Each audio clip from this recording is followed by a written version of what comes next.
कर्नाटक में वोटिंग खत्म, कैसा रहा मतदान का हाल, मतदान के बाद कैसे दावे, जानिए दिन भर के अपडेट्स। कर्नाटक विधानसभा चुनाव के लिए बुधवार को सभी 224 सीटों पर मतदान संपन्न हो गया। सुबह 7 बजे से मतदान शुरू हुआ, जो शाम 6 बजे तक चला। सुबह से ही पोलिंग बूथ पर मतदाताओं की भीड़ देखने को मिली। चुनाव आयोग के मुताबिक 66% से ज्यादा मतदाताओं ने मतदान किया। मतदान के लिए आम से लेकर खास लोगों में उत्साह रहा। दिन भर नेताओं का पोलिंग बूथ पर आना जाना लगा रहा। छिटपुट घटनाओं को छोड़कर समूचे कर्नाटक में शांतिपूर्ण तरीके से मतदान संपन्न हो गया। चुनाव आयोग ने सुरक्षा के पुख्ता इंतजाम भी किए थे। मतदान को लेकर राजनीतिक दलों में भी खासा उत्साह रहा। कांग्रेस के दिग्गज नेता वीरप्पा मोइली ने वोटिंग खत्म होने के बाद दावा कर दिया कि कर्नाटक में कांग्रेस को आराम से बहुमत मिल जाएगा। That is what I am telling. I don't want to contradict his apologies. They know the science and art.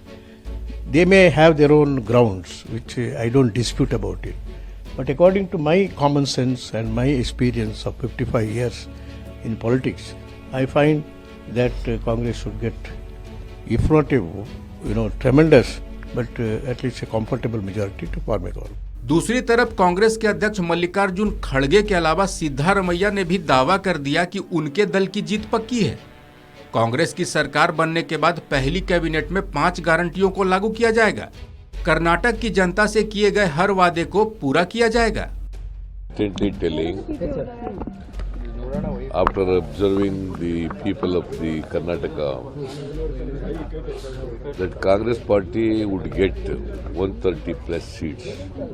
It may go to 150 also. ये तो पहले ही बोले हम, जब पहले कैबिनेट मीटिंग में पहले ही दिन हम 5 गारंटी अप्रूव करेंगे और अप्रूव करने के लिए मैं पूरा उनको already I told them and they will definitely do it and when we have promised people, हम जब लोगों को कहें डेफिनेटली उसके तहत।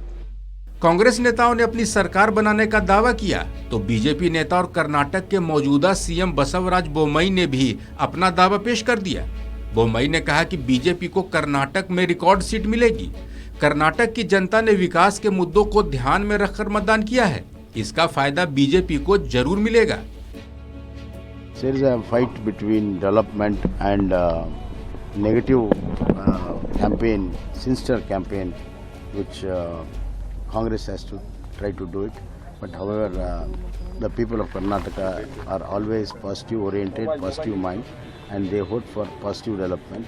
And I am sure BJP will get संपूर्ण मेजॉरिटी।